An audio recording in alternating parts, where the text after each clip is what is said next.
Hi, let's start exactly where private equity starts: return on invested capital.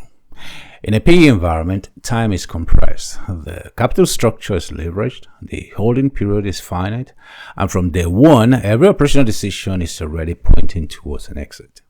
Hiring, price and investment timing, cost and capital structure. All of it eventually shows up in return on invested capital, ROIC. Not theoretically, but through cash. Section 1. The PE structure as operators experience it. From the outside looking in, the structure looks technical. From the inside, it's very simple. Holdco provides governance and equity. Bidco acquires a business and takes on debt. Midco sits in between the consolidated acquisition, and the Opco do the real work. They generate the cash. Here's the dynamic that actually matters. Cash flows up, leverage flows down, and FP&A sits precisely between these two forces, explaining how operational performance services debt, protect covenants, and ultimately determines investor returns.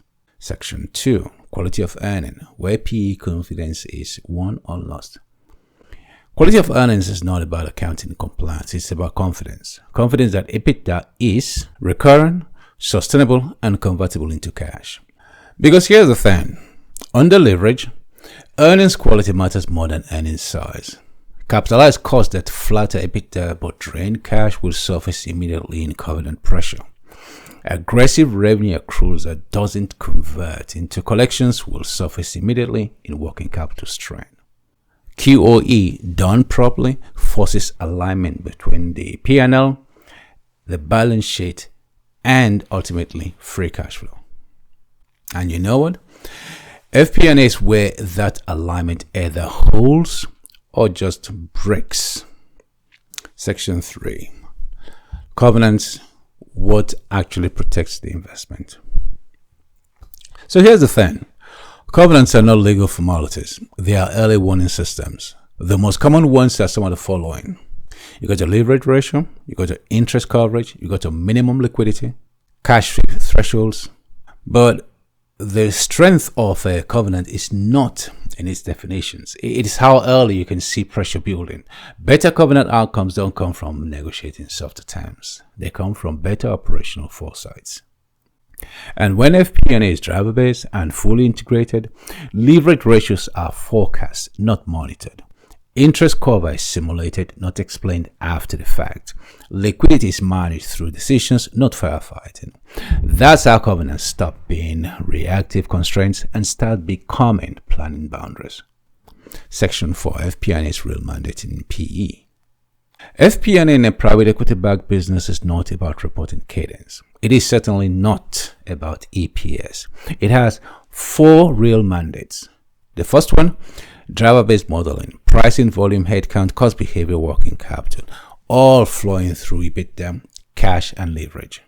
The second one, integration and consolidation, redundancies are removed, synergies quantified, efficiency made visible across the group.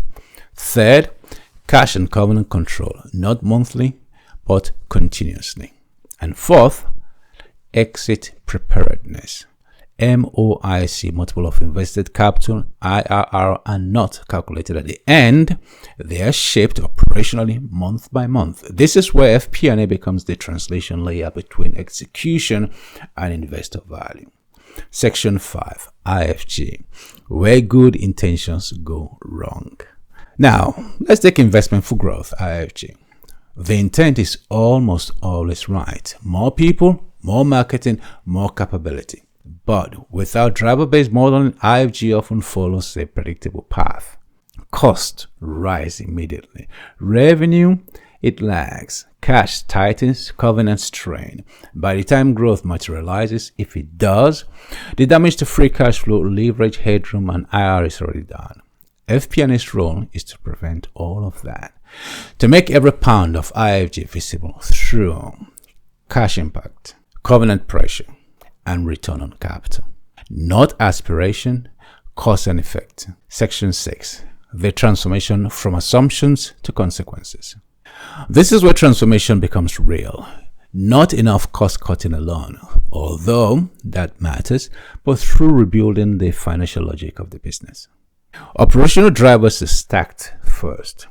Decisions are applied second, and the impact is immediately visible across the P&L, across the balance sheet, and across the cash flow. And all over 5 years. No smoothing, no plugs, no narrative gaps. Any remaining pressure is no longer a surprise. It's a choice. Closing. Private equity value creation depends on precision, velocity, and discipline. FP&A's job is to make those three work together, not in theory, but in daily decisions that shape cash, covenants, and returns. Done properly, FP&A doesn't just support the investment case. It protects it, it explains it, and makes it executable. I'm Hamilton Alogaga. I build driver-based FP&A systems that anchor private equity transformation to financial reality. So value creation is not hoped for, but engineered.